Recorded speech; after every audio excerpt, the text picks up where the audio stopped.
모든 분들을 환영하고 또 사랑하고 축복합니다. 우리 함께 인사 나누실까요? 오늘 잘 오셨습니다. 네, 잘 오셨습니다. 반갑습니다. 네, 사랑하고 축복합니다. 네. 우리 몸이 불편하지 않으시다면 우리 그 자리에서 일어나셔서 우리 신앙을 고백함으로 예배를 시작하도록 하겠습니다. 전능하사 천지를 만드신 하나님 아버지를 내가 믿사오며 그 외아들 우리 주 예수 그리스도를 믿사오니 이는 성령으로 잉태하사 동정녀 마리아에게 나시고 본디오 빌라도에게 고난을 받으사 십자가에 못 박혀 죽으시고 장사한 지 사흘 만에 죽은 자 가운데서 다시 살아나시며 하늘에 오르사 전능하신 하나님 우편에 앉아 계시다가 저리로서 산자와 죽은 자를 심판하러 오시리라. 성령을 믿사오며 거룩한 공회와 성도가 서로 교통하는 것과 죄를 사하여 주시는 것과 몸이 다시 사는 것과 영원히 사는 것을 믿사옵나이다. 아멘. 오늘도 우리의 마음을 정하여서 주님의 보좌 앞으로 담대히 나아갔으면 좋겠습니다. 할렐루야.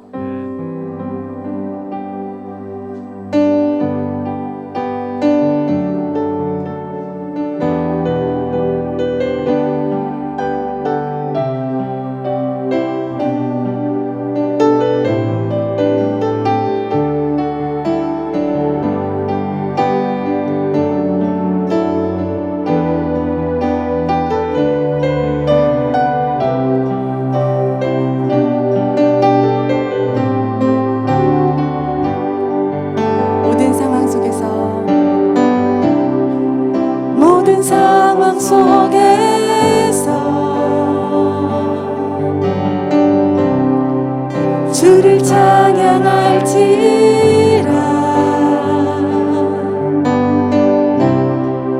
주는 너의 큰 상급 큰 도움이시라.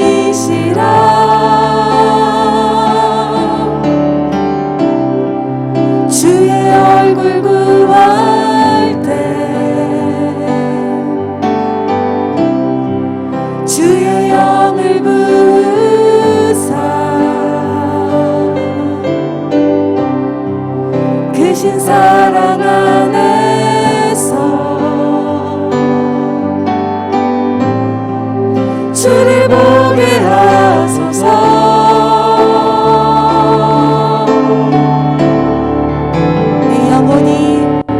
내 영혼이 확정되고 확정되어 싸우니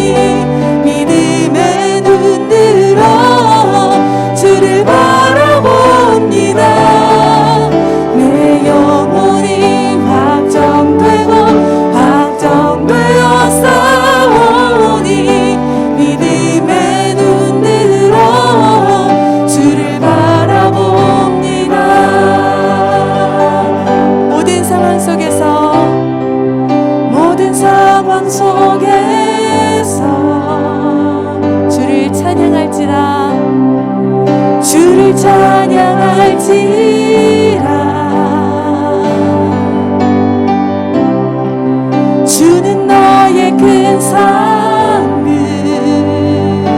큰 도움이시라 큰 도움이시라. 아멘. 주의 얼굴 구할 때 주의 얼굴 구할 때 주의 영을 부으사 주의 영을 부으사 크신 사랑 안에서 크신 사랑 안에서 주를 보게 하소서 주를 보게 하소서.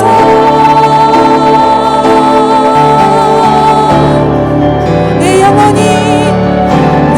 영혼이 확정되고 확정되어 싸우니 믿음의 눈 들어 주를 바라봅니다. 내 영혼이 확정되고 확정되어 싸우니 믿음의 눈 들어 주를 바라봅니다. 내 영혼이 확정되고 내 영혼이 확정되고 확정되어 싸우니 믿음의 눈 들어 아멘. 내 영혼이 확정되고 확정되어 싸우니 주를 바라봅니다. 아멘. 주를 찬양할 때 주를 찬양할 때 주의 나라 이미 임했네. 그의 영원한 나라 주 보게 하소서. 주를 찬양할 때 주를 찬양할 때 주의 나라 이미 임했네. 그의 영원한 나라 주 보게 하소서. 내 영혼이 확정되고 내 영혼이 확정되고 확정되어 싸우니 믿음의 눈 들어 아멘. 내 영혼이 확정되고 확정되어 싸우니 믿음의 눈 들어 우리 마음을 주님께 드리시면서 내 영혼이 확정되고 내 주님 우리가 믿음의 눈을 들어 주님만을 바라봅니다. 주를 바라봅니다. 내 영혼이 확정되고 확정되어 싸우니 믿음의 눈 들어 주를 바라봅니다. 내 영혼이 확정되고 확정되어 싸우니 믿음의 눈 들어 주를 바라봅니다. 내 영혼이 확정되고 확정되어 싸우니 믿음의 눈 들어 주를 바라봅니다.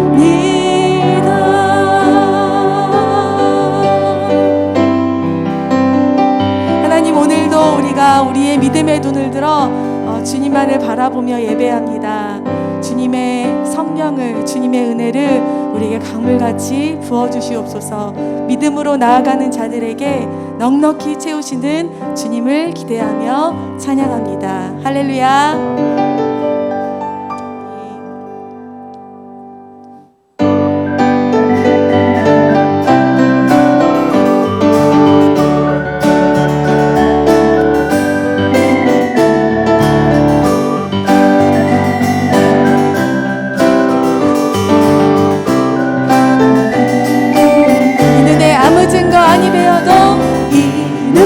아무 증거 아니 되어도 믿음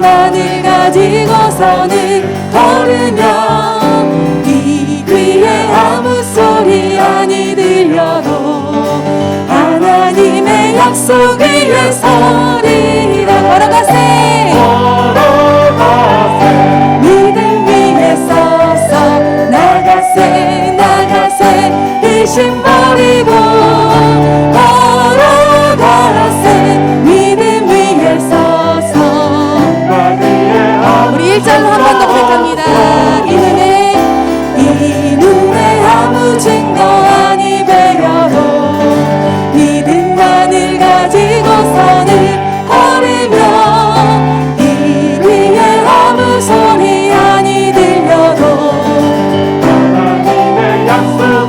이 눈에 보기에는 어떠하든지 이 눈에 보기에는 어떠하든지 이미 얻은 증거대로 늘 믿으며 이 맘에 의심 없이 살아갈 때에 우리 소원 주 안에서 이루리. 하네 걸어가세 믿음 위에 서서 나가세 나가세 의심 버리고 걸어가세 믿음 위에 서서 눈과 귀에 아무 증거 걸어가세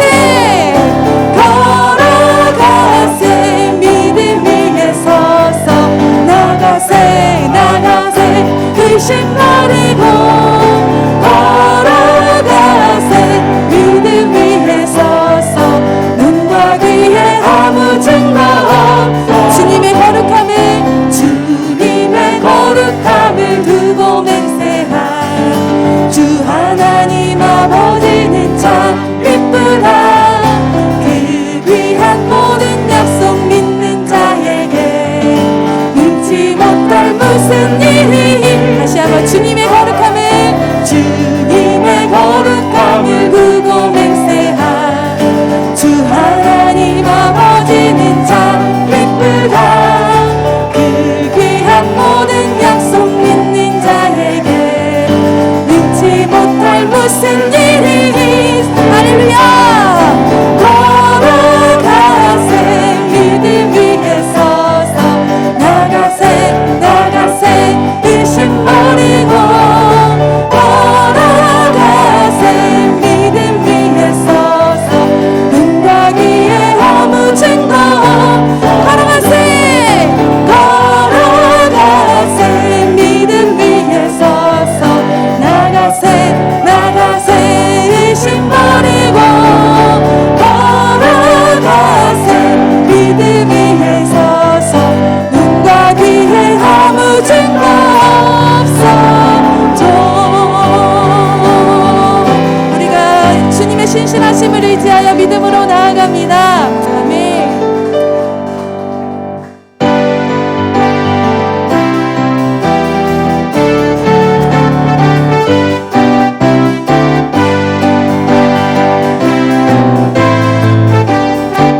주님 약속하신 말씀 위에서 주님 약속하신 말씀 위에서 영원토록 주를 찬송하리라.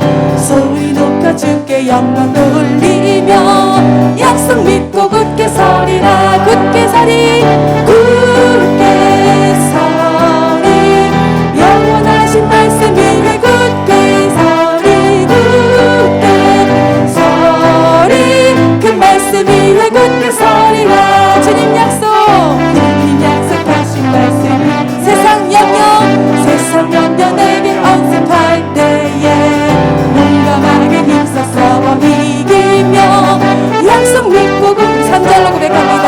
주님 약속 말씀 위에서 영원한 주의 사랑이 믿고 성령으로 힘써 싸워 이기며 약속 믿고 굳게 서리라. 굳게 서리 굳게 서리 영원하신 말씀 위에 굳게 서리 굳게 서리 그 말씀 위에 굳게 서리라. 굳게 서리 굳게 서리 영원하신 말씀 위에 굳게 서리 굳게 서리 그 말씀 위에 굳게 서리라.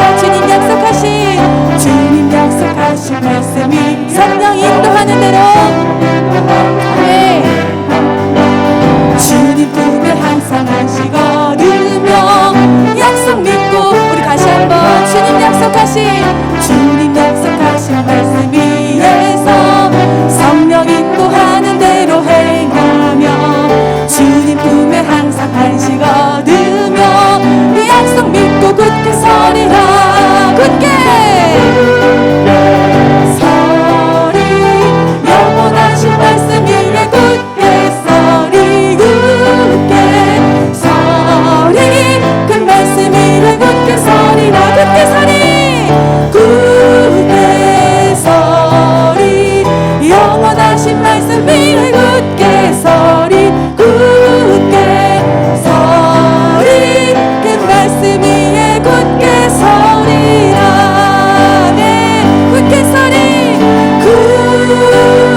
시작할 때 주의 일을 보겠네.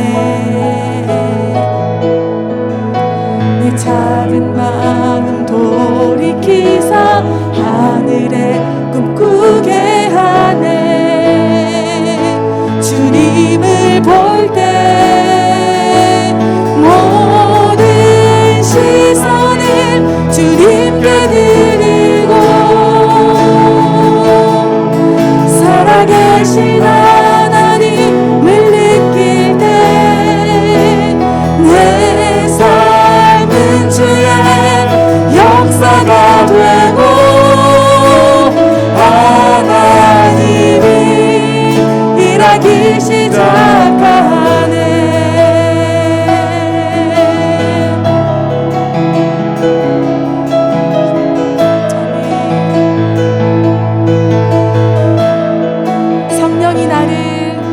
성령이 나를 변화시켜 모든 두려움 사라질 때 주의 일을 보겠네. 황폐한 땅 한가운데서 주님 마음 알게 되리. 주님을 볼 때 한 번 더 우리 성령이 나를 변화시켜 모든 두려움 사라질 때 주의 일을 보겠네. 아멘. 황폐한 땅 한가운데서 주님 마음 알게 되니 주님을 볼 때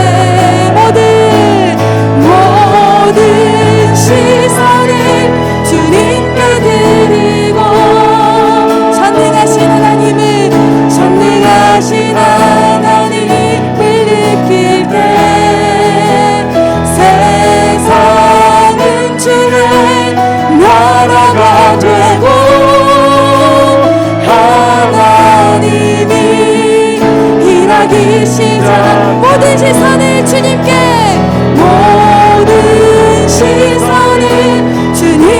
드리고 전능하신 하나님을 느낄 때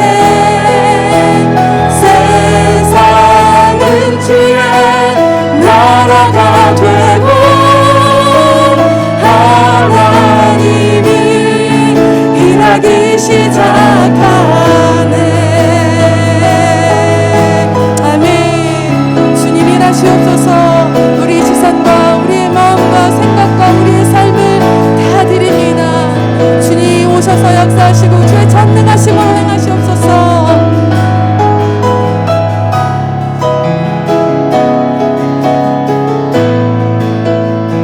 주님의 영광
볼 때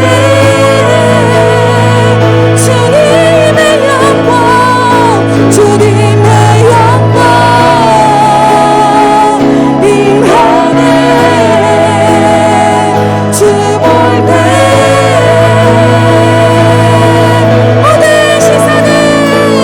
모든 시선을 주님께 드리고 살아계신 하나님을 느낄 때 내 삶은 주의 역사가 되고 하나님이 모든 시선을 주님께 모든 시선을 주님께 드리고 전능하신 하나님을 느낄 때 세상은 주의 나라가 되고 하나님이 일하기 시작 모든 시선을 주님께 모든 시선을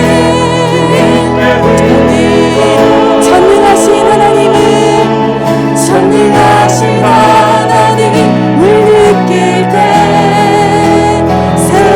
세상은 주의 나라가 되고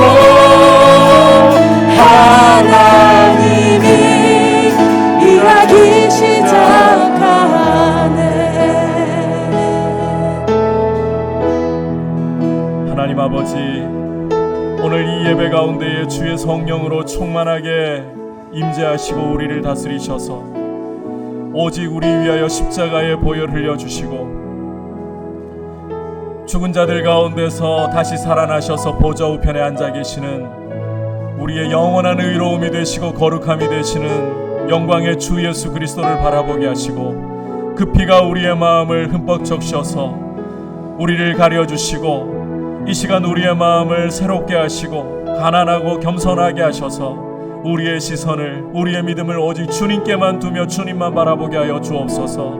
우리의 영혼이 살아나게 하여 주시고 거룩한 말씀을 깨닫게 하여 주시고 주님을 만나는 시간이 되게 하셔서 거룩한 예배자들로 모든 존귀와 영광을 주님께 드리며 주님의 이름만 높여드리는 거룩한 예배자들로 주님 오늘도 세워주시옵소서. 함께 합심해서 기도하신 후에 박상영 집사님 대표로 기도하시겠습니다. 하나님 아버지 감사를 드립니다. 우리를 예배의 자리로 불러주시고 오늘 이 예배 가운데 주님의 얼굴을 구하며 주님을 사모하며 나오게 하시니 감사를 드립니다. 하나님 아버지 우리의 마음이 주님을 갈망합니다. 우리의 마음이 주님을 사모합니다. 우리 연약한 마음을 성령께서 붙들어 주시옵소서. 주님 우리의 마음이 주님께로 시선을 온전히 드리고 주님께만 믿음을 드리도록 주님 이 시간 우리 자신의 연약함 바라보지 말고 우리 자신의 허물도 바라보지 말고 오직 주님의 보혈을 바라보며 지금도 십자가에 죽으시고 부활하셔서 하늘 보좌 우편에 앉아 계시는 영광의 주 예수 그리스도만을 바라보며 이 시간 주님을 만나는 시간이 되게 하여 주옵소서. 주님의 거룩한 음성을 듣는 시간이 되게 하여 주시옵소서. 주님으로 인하여 우리의 영혼이 살아나게 하여 주시옵소서. 주님으로 인하여서 우리의 영혼이 새롭게 되며 거룩한 예배자의 모습으로 주 앞에 드려질 수 있도록 인도하여 주시옵소서.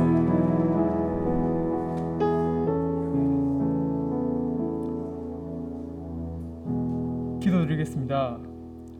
우리의 힘과 소망이 되시는 하나님, 감사한 것은 하나님의 놀라운 사랑으로 구원받고 하나님의 자녀가 되어 주님의 백성으로 살게 해주신 은혜입니다.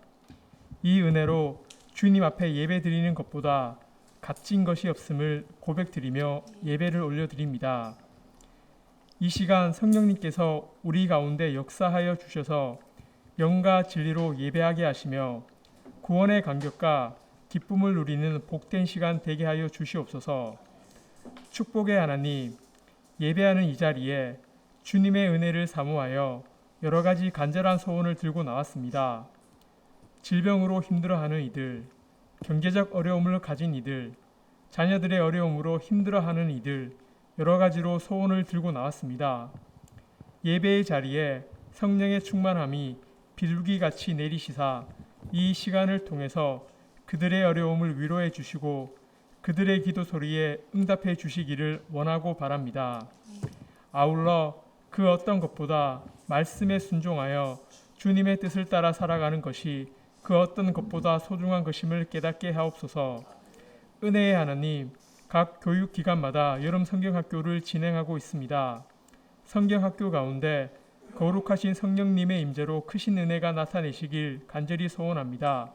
바라옵기는 성경학교를 위해 준비하시는 각 기관 선생님들에게 주님의 위로와 영광이 함께하기를 바랍니다.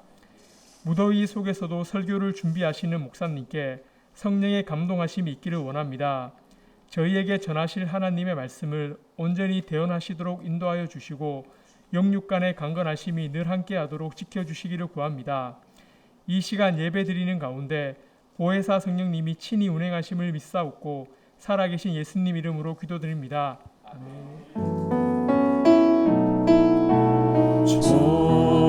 좋으신 하나님, 좋으신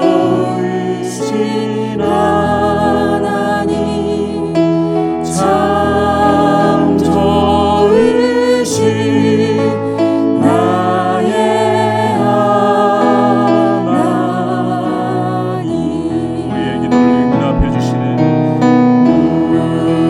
우리의 기도를 응답해 주시는 응답해 주시니 참 좋으신 나의 하나님.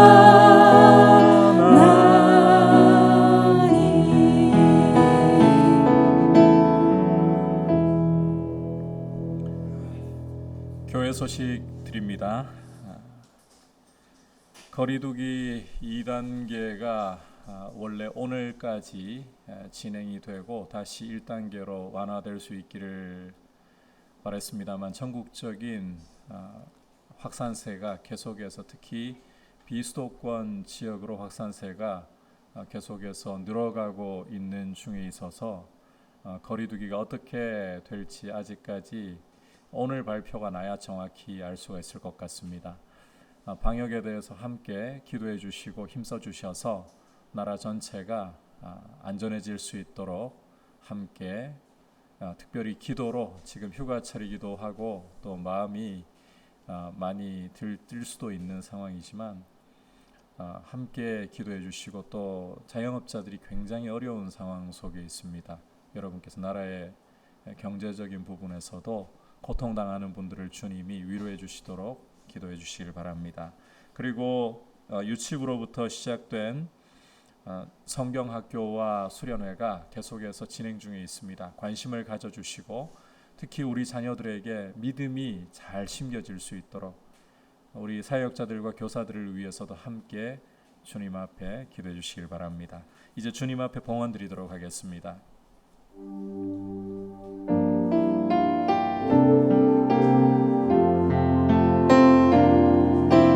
나의 생명을 드리니 주 영광 위하여 사용하옵소서. 내가 사는 날 동안에 주를 찬양하며 기쁨의 제물 되리. 나를 받아주소서.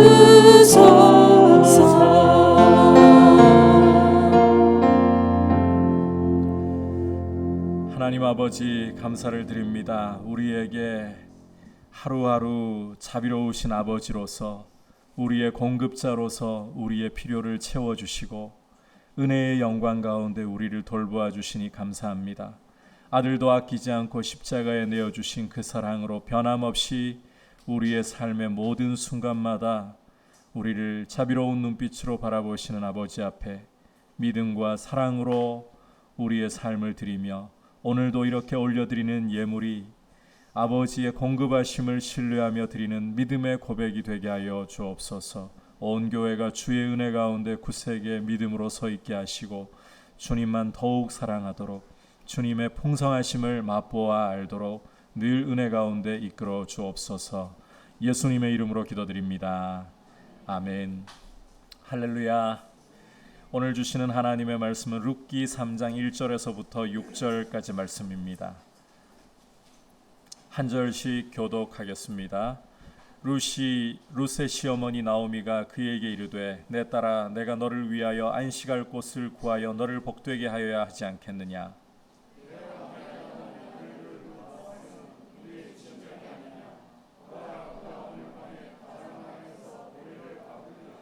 그런즉 너는 목욕하고 기름을 바르고 의복을 입고 타작 마당에 내려가서 그 사람이 먹고 마시기를 다하기까지는 그에게 보이지 말고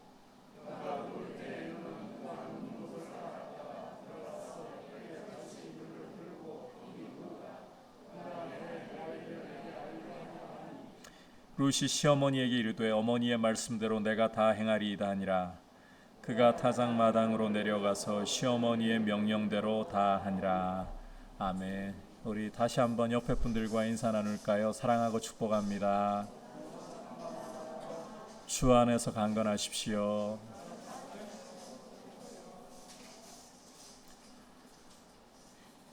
요즘 시대 자체가 상당히 감성적인 것을 중요시하는 시대입니다. 따라서 내 감정이 어떻게 이끄느냐, 이것에 따라서 우리의 결정이 많이 좌우되고 있습니다. 하지만 여러분, 우리는 항상 질문을 던져야 합니다. 나의 감정이 옳은 것인가? 진리가 옳은 것인가? 그리고 우리의 삶을 진리를 향해 과감하게 던질 줄 알아야 합니다. 우리는 믿음의 눈이 열린 나오미의 모습에 대해서 공부해 왔습니다. 눈이 열리기 전에 나오미의 삶에 보이는 모습이라고는 룻기 안에서는 신세 한탄이 전부였습니다. 자기 중심적이었다는 거죠. 그러나 눈이 열려서 하나님의 손길을 보기 시작하면서부터 나오미의 삶에는 생기가 일어나기 시작했습니다.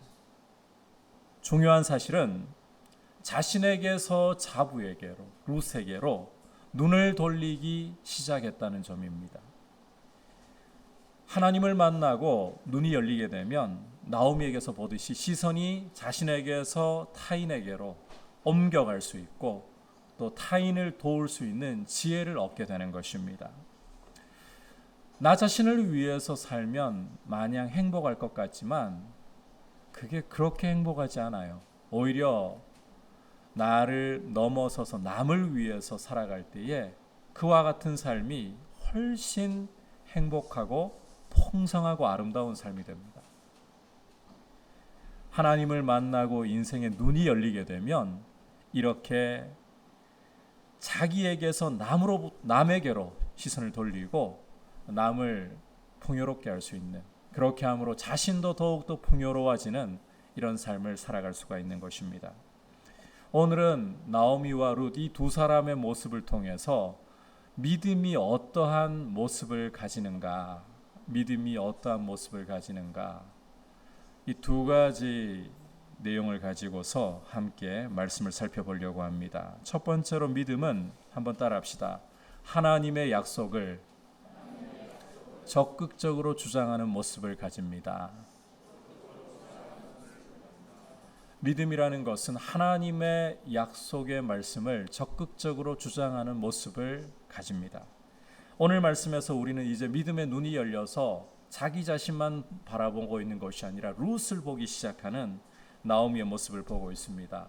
나오미는 1절에서 보듯이 룻에게 안식처를 구해주려고 조언을 하고 있죠. 그 내용이 2절에서부터 5절에 기록이 되어 있는데 먼저 2절 우리가 함께 한 목소리로 읽어보도록 하겠습니다. 시작.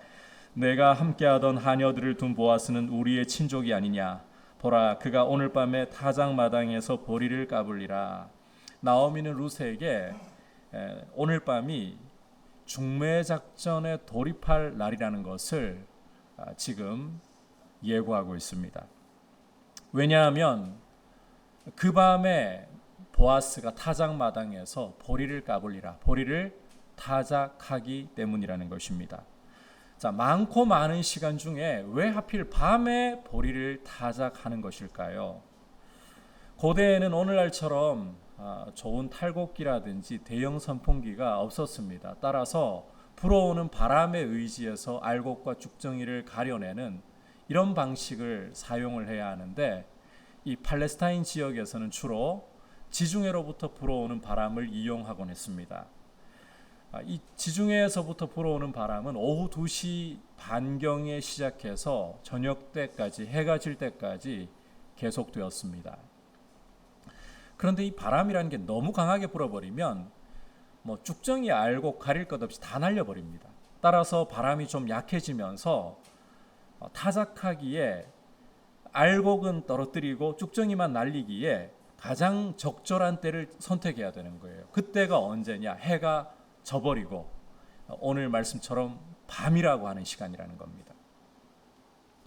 자, 그런데 이 시간은 단지 타작에만 유용한 것뿐 아니라 나오미가 보기에는 중매 작전에 돌입하기에도 너무너무 적절한 시간이었다는 겁니다. 몇 가지 이유가 있습니다. 첫 번째로는 타작하는 때는 모든 것이 풍성합니다. 곡식을 풍성하게 수확해 두었기 때문에 사람 마음이 굉장히 넉넉해집니다. 게다가 이 타작할 때에는 팔레스타인 문화를 보면 남자들이 타작 마당에 모여가지고 먹고 마시고 한바탕 잔치를 벌이고 하는 그런 풍습이 있습니다. 그러다 보면 사람 마음이 굉장히 여유로워져요. 굉장히 부드러워져요. 남을 받아주기가 굉장히 좋다는 거죠. 두 번째로는 타작 마당에 쌓여 있는 이 곡식 알갱이들이 가지고 있는 이미지 때문입니다. 성경을 여러분께서 읽어보시면 곡식 알갱이 또는 씨앗이라고 하면 후손에 대한 이미지와 아주 강력하게 연결되어 있습니다. 대표적인 예로서 하나님께서 아브라함에게 내 씨를 통해 내 씨로 말미암아 천하 만민이 복을 얻으리라. 이 씨라는 게 문자 그대로 곡식 씨앗 아니잖아요. 후손을 가리키잖아요. 이렇게 씨앗과 후손이라는 이미지는 서로 강력하게 성경에서 결부되어 있어요. 따라서 이 곡식 알갱이들로 씨앗들로 가득한 타작 마당에서 결혼과 후손 이야기를 한다. 아주 적절한 연결점이 마련이 되는 겁니다.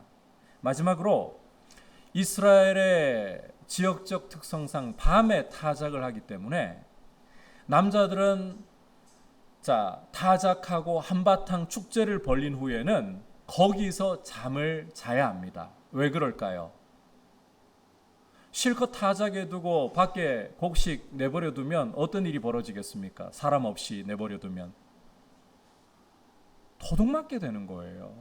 따라서 남자들은 이 타작 마당에서 잠을 잘 수밖에 없다는 거예요. 따라서 중매작전은 이렇게 밖에서 남자들이 잠을 잘 때 펼치는 것이 가장 적절하다. 생각을 해보십시오. 룻이 남의 집에, 보아스의 집에 함부로 침입해가지고 나를 받아주세요. 이게 적절한 일일 것 같습니까? 아니죠. 따라서 나오미는 보아스가 밖에서 잘 때 타작을 하고 타작 마당을 지키면서 잠을 잘 때야말로 룻과 보아스를 연결시켜 줄 수 있는 이 중매작전을 감행하기가 가장 좋은 때다. 이렇게 판단을 한 거예요. 계속해서 3절과 4절 말씀을 읽어보도록 하겠습니다. 시작. 그런즉 너는 목욕하고 기름을 바르고 의복을 입고 타작 마당에 내려가서 그 사람이 먹고 마시기를 다하기까지는 그에게 보이지 말고 그가 누울 때에 너는 그가 눕는 곳을 알았다가 들어가서 그의 발치 이불을 들고 거기 누우라. 그가 내 할 일을 내게 알게 하리라 하니. 나오미는 이제 룻에게 목욕하고 기름을 바르고, 여기 기름을 바른다는 것은 오늘날로 이야기하면 향수를 바르고 의복을 입으라고 말하고 있습니다. 가장 좋은 옷을 골라 입으라. 한마디로 신부단장을 하라는 것이죠. 그리고 밤길을 걸어서 타작 마당으로 내려가라고 지시를 하고 있습니다. 어떻게 보면 지금 나오미가 룻에게 주고 있는 이 모든 지시의 내용은 룻으로서는 굉장히 가슴이 설레고 즐거운 일처럼 보일 수도 있을 것 같습니다. 왜냐하면 재혼에 대한 이야기, 결혼에 대한 이야기를 하는 것이기 때문입니다. 그런데 이걸 제대로 우리가 알고 보면 나오미의 이 지시, 이 명령은 룻에게 큰 위험 부담을 가질 수도 있는 명령이라는 것을 우리가 생각해야 합니다. 아무리 중매 계획이 좋다 해도 여러분 이 내용을 다시 한번 좀 생각을 해보자면 밤에 여자 혼자서 목욕 재개하고 향수를 바르고 좋은 옷을 입고 타작마당으로 내려간다. 혼자서 그 밤길을 간다. 이게 안전하다고 생각하십니까? 밤길의 위험성을 보여주는 대표적인 사건이 사사기 19장에 기록이 되어 있습니다. 제가 룻기 처음 배경 설명을 첫 시간에 하면서 여러분께 말씀드렸던 내용이기도 한데 한 레위인의 첩 이야기가 바로 그 사건이에요. 한 레위인에게 첩이 있었는데 이 첩이 행음을 하고 아버지 집으로 도망을 가버렸죠. 이 첩을 레위인이 찾아가서 데려오는데 돌아오는 길에 해가 저물어서 베냐민 지파의 땅인 기브아에서 한 노인 집에서 하루를 이 레위인이 유숙을 하게 됩니다. 자, 그런데 밤에 문제가 발생했습니다. 노인과 함께 이 레위인이 먹고 마시고 있는 중에 거리의 불량배들이 이 집을 에워싸고는 노인에게 당신 집에 들어온 사람을 끌어내라고 우리가 그와 상관하리라. 이 당시에도 동성애가 만연했다는 것이죠. 그것도 하나님의 백성 가운데. 자, 이 상황에서 위기에 처하게 되니까 레위인이 어떤 일을 벌이는가? 비열하게도 자기 살자고 자기의 첩을 이 불량한 무리에게 등 떠밀어서 내어주고 맙니다. 이 첩이 어떤 일을 당했습니까? 밤새도록 이 포악한 무리들에게 집단 성폭행을 당해서 아침이 밝아올 무렵에 그 집 문 앞에 쓰러져서 죽고 말았어요. 룻기는 바로 이 사건이 일어난 이 사시대를 배경으로 하고 있다는 거예요. 밤길을 누비고 있는 굉장히 위험한 사람들, 이 사람들의 가능성을 우리가 배제할 수는 없다는 것입니다. 따라서 여인의 몸으로 홀로 아무도 보호해 줄 사람도 없이 타작마당으로 내려간다. 이런 사람들과 마주칠 위험성을 전혀 배제할 수 없다라는 것을 우리가 생각해야 되는 거예요. 타작마당에서도 위험을 감수해야 하기는 마찬가지입니다. 4절에서 룻은 타작마당에 들어가서 숨어 있다가 보아스가 먹고 마시고 즐거울 때에 보아스의 눕는 곳을 잘 봐두었다가 거기서 보아스의 발치 이불을 들고 거기 누우라는 지시를 받았잖아요. 기본적으로 이 타작마당이라는 곳은 타작한 곡식을 지켜야 하기 때문에 여자가 출입을 할 수 없었다고 합니다. 금요의 구역이었어요. 자, 실컷 타작에 둔 곡식을 두고서 남녀가 애정행각 벌이다가 도둑 와도 모르게 되면 다 도둑 맞는 거잖아요. 따라서 금요의 구역이었어요. 이런 금요의 구역에 룻이 잘못 들어갔다. 그러면 온 동네에서 이 일에 대해 소문이 나게 되고 수치를 당하게 되는 거예요. 그 위험 부담을 무릅쓰어야 되는 거예요.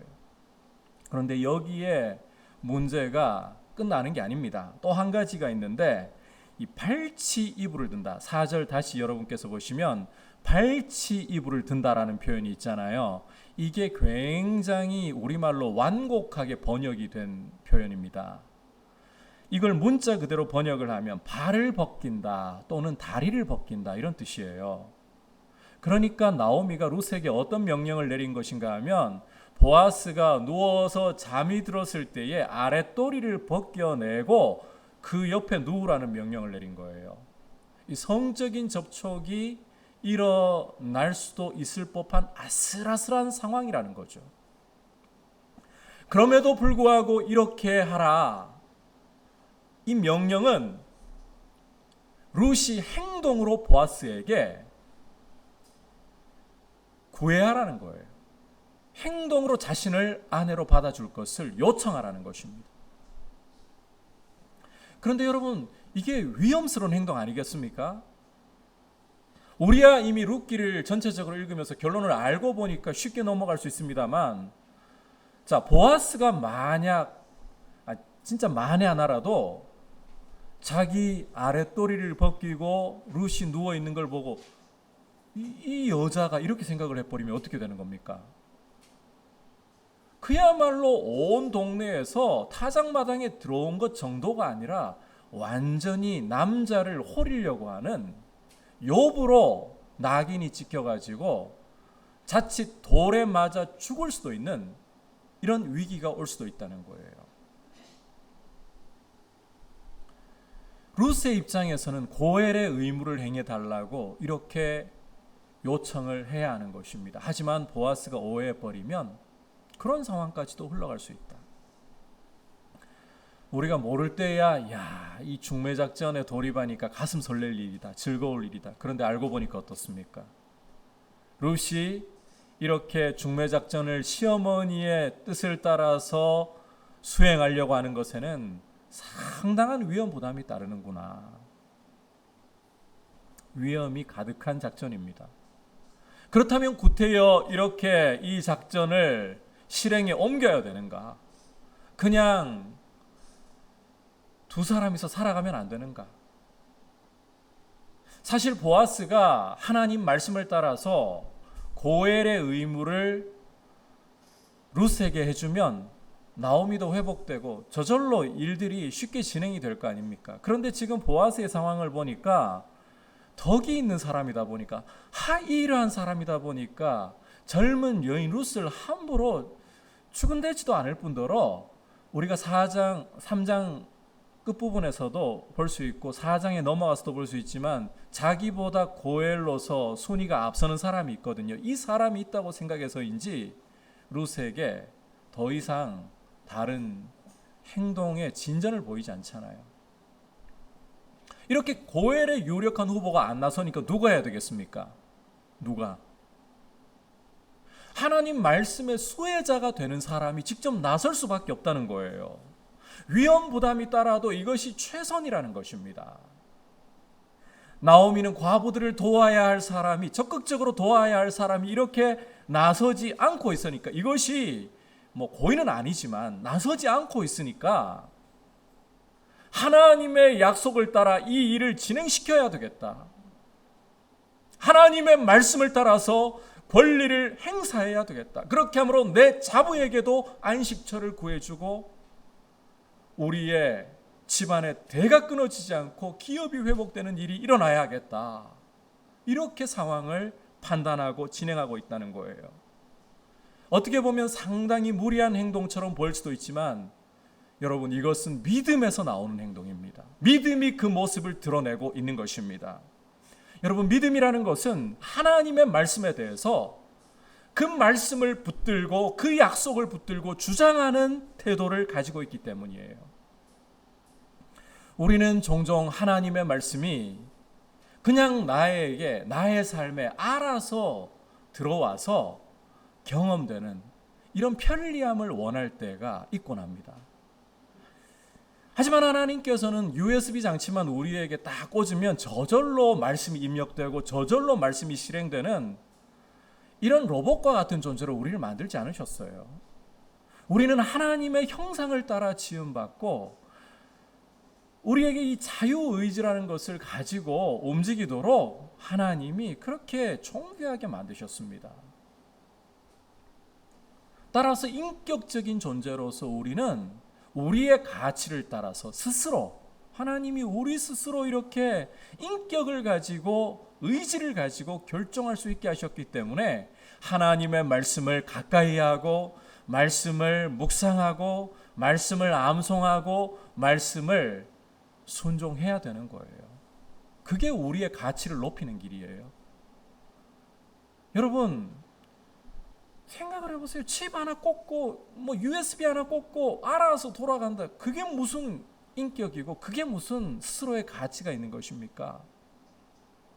정말 하나님 형상대로 지음받은 우리 인생의 가치는 인격체로서 내가 생각하고 내가 감정을 느끼고 내가 무엇보다도 이게 중요해요. 의지를 가지고 결정할 수 있다는 거예요. 이 굉장한 축복인 거예요.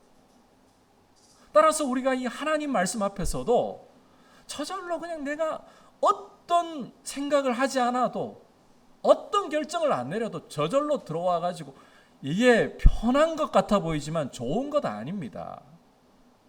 하나님이 우리를 그렇게 안 만드셨다니까요. 오히려 우리 스스로 이 하나님의 형상을 닮은 존재로서 말씀을 가까이 할 수 있고 말씀을 따라 묵상하고 순종할 수 있고 이 얼마나 복된 일인지 몰라요. 여러분, 하나님의 말씀을 내가 읽고 묵상하고 암송하고 순종할 수 있는 것을 정말 귀한 복으로 여기시기를 바랍니다. 그게 하나님 형상의 축복이에요. 따라서 이 하나님 말씀 안에 있는 약속에 대한 부분도 마찬가지입니다. 약속 알아서 저절로 나에게 이루어지겠지.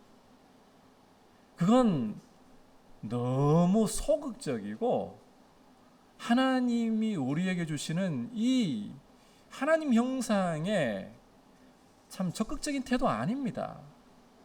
우리가 성경을 읽으면서 하나님의 약속을 보게 될 때, 성경을 묵상하면서 하나님의 약속이 나에게 음성으로 다가오기 시작할 때, 그때는 여러분 이 약속을 붙들고 하나님 앞에 주장하셔야 돼요. 주님 이렇게 말씀하시지 않았습니까? 주님 이렇게 약속하시지 않았습니까? 저도 목회를 하면서 저희 교회가 전반적으로 평안합니다만 그렇다고 해서 처음부터 모든 것이 다 평안하진 않았잖아요.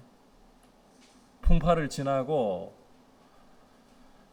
굴곡을 겪어야 했던 시간들도 있었잖아요. 그럴 때 제가 어려움을 어떻게 견뎌나갈 수 있었는가? 말씀 때문에 그랬어요. 주님이 아무것도 없는 곳에서 우리 민들레 교회를 하늘과 땅과 바다와 그 가운데 충만한 것들로 다 지으시고 채워 넣으시겠다고 약속하시지 않았습니까? 이 아무것도 없고 캄캄하던 곳을 에덴 동산처럼 만드시겠다고 약속하시지 않았습니까? 주님이 약속하셨으니 제 교회가 아니라 주님 교회입니다. 주님 이 시간을 감당할 수 있게 해주십시오. 그렇게 주님께서 교회를 말씀을 붙들고 주장하게 하심으로써 어려운 고비들도 다 넘어가게 하시더라고요. 코로나가 와서 어렵다 그래도 참 저희 교회가 감사하게 제가 볼 때 뭐 자잘한 문제들은 있을 수 있어요. 하지만 참 그래도 평안한 것 같아요. 여러분, 하나님의 말씀을 읽고 묵상하면서 하나님의 약속이 나에게 다가올 때에 그 약속 붙들고 하나님 앞에 주장하십시오. 주님 이렇게 약속하시지 않았습니까? 이 약속의 말씀대로 이루어 주시옵소서. 이 약속의 말씀대로 행하시옵소서. 그렇게 함으로 하나님께 여러분의 시선을 드리고 여러분의 마음이 하나님께 더욱더 굳세게 믿음의 뿌리를 내릴 수 있기를 축복합니다. 여러분, 믿음의 모습 첫 번째는 하나님의 약속의 말씀을 주장하고 굳세게 붙드는 것입니다. 두 번째 믿음의 모습은 따라합시다. 말씀 앞에 충성하고 순종하는 것입니다. 이제 시어머니의 명령에 룻이 어떻게 반응을 하고 있는가 함께 보겠습니다. 5절, 6절 함께 읽어보도록 하겠습니다. 시작. 룻이 시어머니에게 이르되 어머니의 말씀대로 내가 다 이행하리이다 하니라. 그가 타작마당으로 내려가서 시어머니의 명령대로 다 하니라. 룻은 시어머니의 말이 떨어지기가 무섭게 내가 다 이행하리이다 이렇게 대답을 하죠. 그리고는 그 다음이 진짜 중요해요. 대답 잘해두고 예수님이 비유에서 그 형제 비유를 포도원으로 가서 일하라 아버지 명령할 때 형은 아닙니다, 안 갑니다. 이게 간혹 번역 따라 순서가 바뀌기도 하더라고요. 그랬다가 나중에 뉘우치고 가는 모습을 보이는 경우가 있는가 하면, 둘째는 예 가겠습니다 해놓고 안 가는, 이런, 이게 순서가 바뀌기도 한다 했어요. 번역 따라 이게 달라요. 새 번역하고 우리 쓰고 있는 성경이 여기에 순서가 뒤집혀 있기도 해요. 어쨌든 핵심은 형제 중에 하나는 대답은 그럴싸하게 예 했는데 결국 안 가요. 아무 소용이 없는 거예요. 룻을 보십시오. 내가 다 이행하리다. 그리고는 중요한 게 어머니의 말씀을 따라서 목욕 재개하고 향수를 바르고 밤길의 위험에도 불구하고 타작마당으로, 금녀의 구역으로 과감하게 내려가고 있습니다. 어머니의 말씀을 쫓아가고 있습니다. 자, 룻에게 주어진 일이 남편을 얻게 되는 일이기 때문에 이만한 위험 부담쯤 그래도 감수할 수 있어. 그렇게 마냥 어린아이같이 즐거워하면서 간다고 생각하십니까? 여러분, 2장에서 우리가 보아스가 룻을 일컫는 표현을 봤잖아요. 뭐라고 불렀나요? 내 딸아. 나이 차이가, 보아스와 룻의 나이 차이가 아버지 대 딸뻘 정도 된다는 거예요.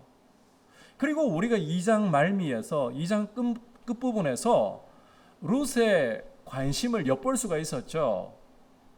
룻도 나이가 많아야 10대 후반에서 20대 초반이기 때문에 어떤 남자에게 눈길이 갈 수 있구나 하는 거 보았습니까? 젊은 남자들에게. 그래서 보아스가 자기더러 자기의 소년들과 함께, 젊은 남자 일꾼들과 함께 있으라 했다라고 시어머니에게 흥분해가지고 이야기를 했잖아요. 그걸 나오미가 소년들이 아니라 소녀들과 함께 있으라 이렇게 교정을 해주었잖아요. 따라서 마냥 시어머니의 명령이 막 흥분되고 설레고 좋을 수만은 없다는 거예요. 그럼에도 불구하고 룻은 자기의 감정이 중요한 것이 아니라, 자기의 욕구가 중요한 것이 아니라 시어머니의 명령이 중요하다는 것입니다.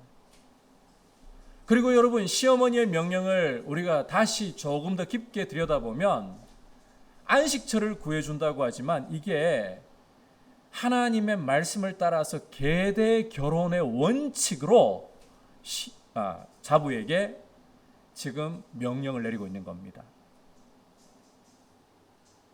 계대 결혼의 원칙으로.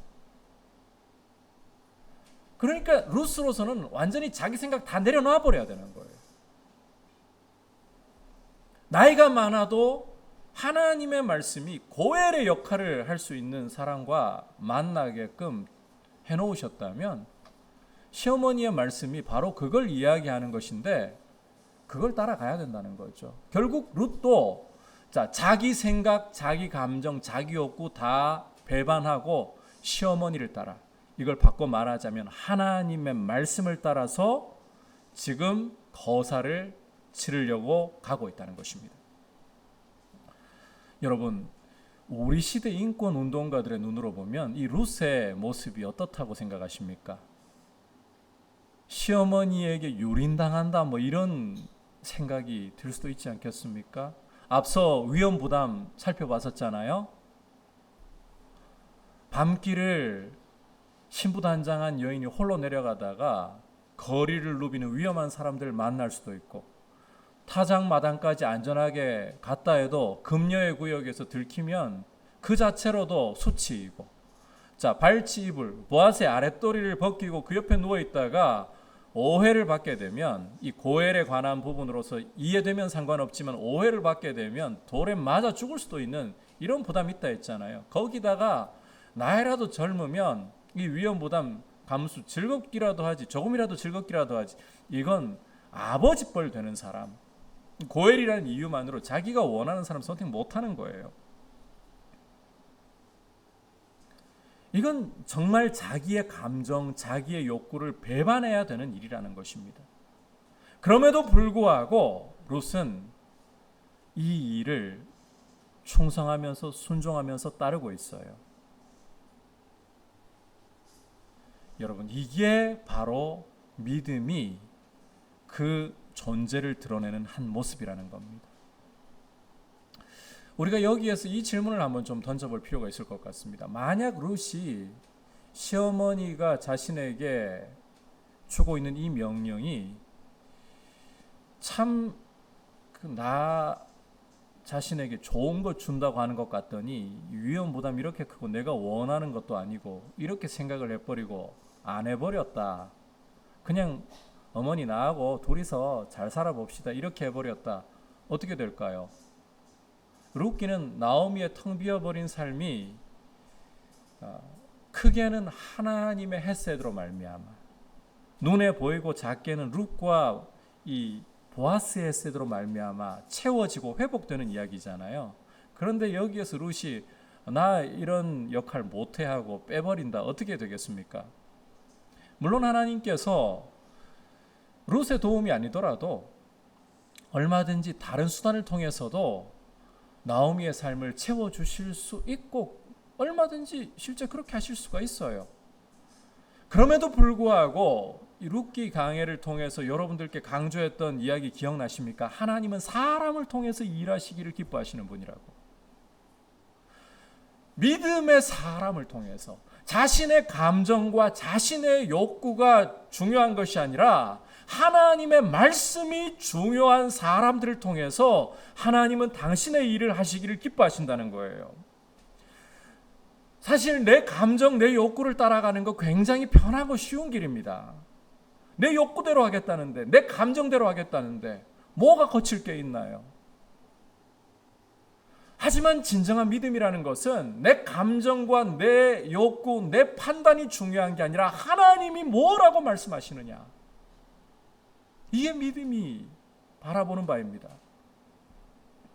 하나님 말씀이기 때문에 다른 이유가 없어요. 내 머리가 닿지 못해도, 내 이해가 닿지 못해도 이것이 단지 하나님의 입에서 나온 말씀이라는 그 단 한 가지 이유 때문에, 여러분, 하나님 말씀이 얼마나 신뢰할 만한 말씀입니까? 단지 그분의 말씀이기 때문에 나는 이 말씀 앞에 죽었습니다. 나는 이 말씀 앞에서 내 자아가 깨어졌습니다. 말씀 때문이라면 내 감정, 내 욕구, 내 판단 내려놓고 따르겠습니다. 이게 진짜 믿음의 모습이고, 이런 믿음을 통해 하나님의 역사가 놀랍게 일어난다는 겁니다. 민수기 24장을 읽어보시면 모압 왕 발락이 이스라엘을 두려워해가지고 술사 발람을 고용하죠. 자, 이 술사 발람이 이스라엘을 원래는 저주하려고 고용된 거잖아요. 그런데 이 민수기 24장에 오기까지 앞서 두 차례나 자기도 모르게 입에서 강권적으로 축복이 쏟아져 나와 버렸거든요. 하나님의 영에 붙잡혀가지고. 세 번째도, 자, 이건 자기가 원해서가 아니라 성령이 이 사람을 잡아가지고는 강권적으로 복된 예언을 하게 해버리시는데, 이거 보면 정말 하나님의 능력이 놀랍죠. 저주하려고 부른 사람인데 어떤 말을 하느냐, 발람은 이스라엘의 장막과 거처를 높은 곳에서 내려다보다가 심히 아름답다, 이게 자기가 원했던 말이 아니에요. 그런데 심히 아름답다라고 말하고 있습니다. 사실 눈에 보이는 것은 하나도 아름다운 게 없어요. 왜냐하면 이스라엘이 가나안 땅에 입성하기 전에 마지막으로 진치고 있는 장소가 모압 평야라는 곳인데 사막 쪽이에요. 사막 쪽. 씨앗을 심어도 자라지 않고 물이 없이 건조한 사막 쪽이라는 거예요. 그런데 심히 아름답다고요? 게다가 이스라엘의 거처는 그 벌어짐이 골짜기 같고 마치 강가의 동산 같고 물가에 심은 나무들 같다. 아니 눈에 보이는 것은 지금 사막에다가 천막 쳐두고 사람들이 거기에서 옥신각신하면서 자기 생활하고 있는 모습이 전부라니까요. 그런데 여러분, 하나님의 말씀이 사막이든 뭐든 그게 중요한 게 아니라 하나님의 백성을 향해서 심히 아름답다. 너희는 골짜기가 벌어져 있는 것 같고 강가의 동산 같고 그리고 물가에 심은 나무들처럼 서 있다. 그러시면 눈앞에 보이는 게 어떠하든 간에 뭐라고 우리는 받아들여야 됩니까? 말씀대로 받아들여야 되는 거예요. 그게 진짜라는 거예요. 우리는 사막이라는 현실 앞에서 우리 눈이 보는 것을 따라서 우리의 삶을 판단해 버릴 때가 너무 많습니다. 그래서 우리 자신을 바라볼 때에도 예수 그리스도의 보혈이 우리를 적시고 우리를 덮어도 내 실패와 내 연약함을 더 크게 보고 나 같은 사람이 하나님 앞에 어떻게 찬양할 자격이 있을까? 예배할 자격이 있을까? 당연히 자격 없죠, 우리에게. 여러분, 누가 자격 있나요? 하나님께 찬양하고 예배할, 하나님께 감히 나아갈 자격 누가 있나요? 아무도 없죠. 하지만 아버지께서 아들을 십자가에 우리 대신 못 박아 그 피로 우리를 가려주시고 내가 너를 의롭게 거룩하게 여기노라. 내가 너를 보배롭고 존귀하게 여기노라. 그러면 그게 우리인 거예요. 내 감정, 내 생각, 내 판단, 이게 진리가 아니라 하나님 말씀이 진리인 거예요. 따라서 나는 부족해도, 나는 허물이 많아도 예수님의 보혈 때문에 아버지 앞에 담대히 찬송하고 아버지를 기뻐하고 아버지를 예배합니다.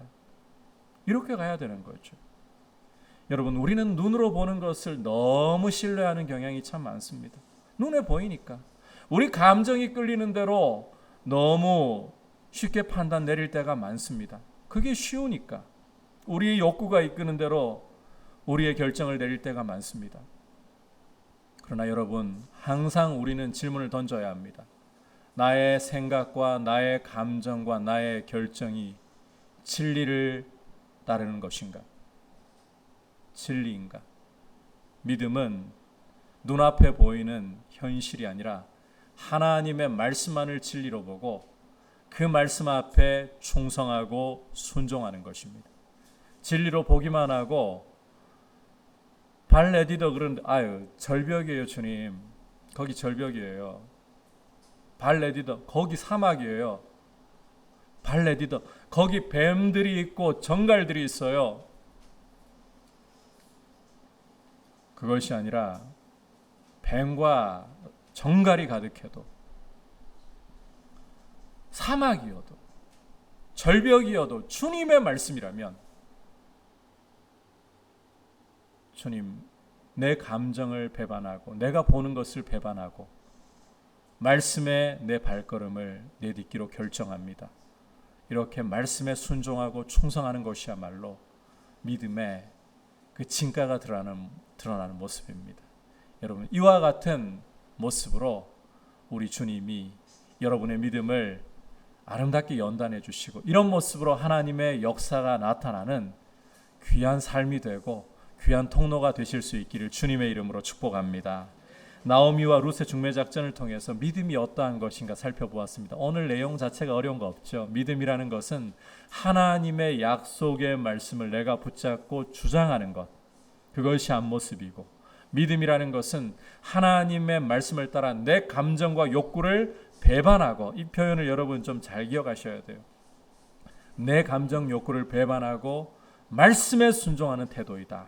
이 사실을 기억하고 진리를 따라 우리의 발걸음을 용기 있게 내딛는 하나님의 회복의 역사가 나타나는 통로들이 되시기를 주님의 이름으로 축복합니다.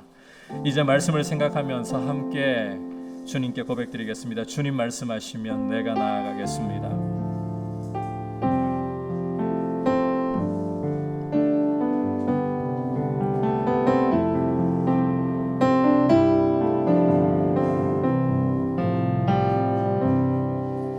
주님 말씀하시면 내가 나아가리라.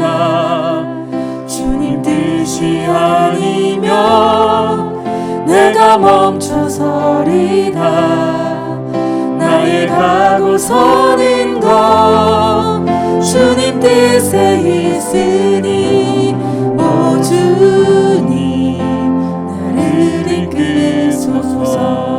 주님 말씀하시면 주님 말씀하시면 내가 나아가리라.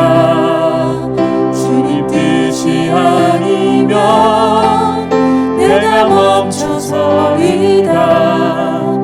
나의 가고 서는 것 주님 뜻에 있으니 오 주님 나를 이끄소서.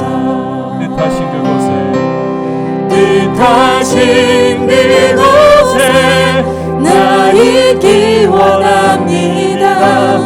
이끄시는 대로 순종하며 살리니 연약한 내 영혼 통하여 일하소서. 주님 나라와 그 뜻을 위하여 오 주님 나를 이끄소서. 이 시간 함께 기도할 때에 하나님 아버지, 우리의 마음과 우리의 생각이 주님께 드려지고 믿음으로 우리의 걸음이 주님을 바라보며 주님과 함께 한 걸음 한 걸음 내디딜 수 있도록 은혜를 주옵소서. 말씀을 가까이 하고 말씀을 묵상하고 특히 말씀 속에 약속을 부여잡고 주장할 수 있는 믿음의 용기를 우리에게 더욱더 더하여 주시고, 하나님의 말씀이라면 나의 감정과 나의 욕구를 배신하고 순종하기를 힘쓸 수 있는 발걸음이 될 수 있도록 믿음을 연단시켜 주시고 자라게 하여 주시옵소서. 같이 합심해서 기도하겠습니다. 하나님 아버지 감사를 드립니다. 오늘 믿음의 모습이 어떠한가를 말씀을 통해서 나오미와 룻의 모습을 통해서 살펴보았습니다. 하나님 아버지, 하나님의 말씀 앞에서 하나님의 약속의 말씀을 부여잡고 그 약속을 주장하면서 하나님의 말씀의 수혜자가 되길 바라는 모습이야말로 믿음의 중요한 모습이라는 것 보았습니다. 주님, 우리를 로봇으로 만드신 것이 아니고 하나님의 형상을 따라 인격체로 우리를 만드셨기에 아버지, 우리가 스스로 하나님의 말씀을 가까이 하고 스스로 하나님의 말씀을 묵상하고 하나님의 약속을 부여잡고 그 약속을 주장할 줄 아는 모습으로 담대하게 서 있게 하여 주옵소서. 아버지, 우리 믿음을 그렇게 연단시켜 주시옵소서. 아울러 간구합니다. 아버지, 우리에게 하나님의 말씀 앞에 서라면 질문을 던질 수 있게 하여 주옵소서. 나의 감정이 옳은 것인가, 말씀이 옳은 것인가, 나의 판단이 옳은 것인가, 말씀이 옳은 것인가, 나의 결정이 옳은 것인가, 하나님의 말씀이 옳은 것인가, 그리고 담대하게 하나님의 말씀을 선택하고 나의 감정도 나의 욕구도 배반하고 말씀의 길로 행할 수 있도록 주님을 더욱 사랑하며 주님과 친밀하도록 주님, 우리의 믿음을 연단하여 주시고 우리의 믿음이 자라게 하여 주옵소서. 믿음의 사람이 되길 원하고 하나님의 말씀의 통로가 되기를 원하오니 주님 붙들어 주옵소서. 자리에서 일어나서 고백드리겠습니다. 주님 말씀하시면 주님 말씀하시면 내가 나아가리라. 주님 뜻이 아니면 내가 멈춰서리라. 나의 가고 서는 것 주님 뜻에 있으니 오 주님 나를 이끄소서. 주님 말씀하시면 주님 말씀하시면 내가 나아가리라. 주님 뜻이 아니면 내가 멈춰서리라. 나의 가고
나를 이끌어 주시옵소서.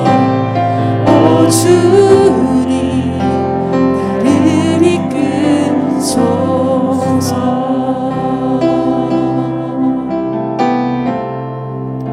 하나님 아버지, 우리는 우리의 감정이 어느 때보다도 중요한 시대를 살아가고 있습니다. 우리의 욕구가 이끄는 대로 가야 한다라고, 그것이 자아를 실현하는 길이라고 말하는 세상을 살아가고 있습니다. 그러나 주님, 우리의 자아가 살아있는 것이 진정한 자아 실현이 아니라 예수와 함께 십자가에 우리 자아가 못 박히고 예수의 생명으로 사는 것이 오히려 참된 자아가 살아나는 길이고 참으로 하늘의 생명으로 의미 있게 살아가는 것임을 고백합니다. 오늘 믿음의 모습을 살펴보았습니다. 하나님의 형상을 따라 지음받았으므로 스스로 하나님의 말씀 앞으로 가까이 나아가 그 말씀에 귀 기울이고 그 말씀의 약속에 귀 기울이고 말씀의 약속을 주장할 줄 아는 모습으로 우리 자신이 드려지게 하시고, 주님의 말씀 앞에서라면 나의 감정도 나의 욕구도 나의 판단도 배반할 줄 아는 모습으로 드려져서 우리의 믿음이 더욱더 아름답게 자라고 하나님의 생명의 역사가 흘러가는 귀한 통로가 되도록 인도하여 주옵소서. 우리 주 예수 그리스도의 크신 은혜와 하나님 아버지의 지극하신 사랑과 성령 하나님의 감화감동 충만하게 하시는 은혜의 역사가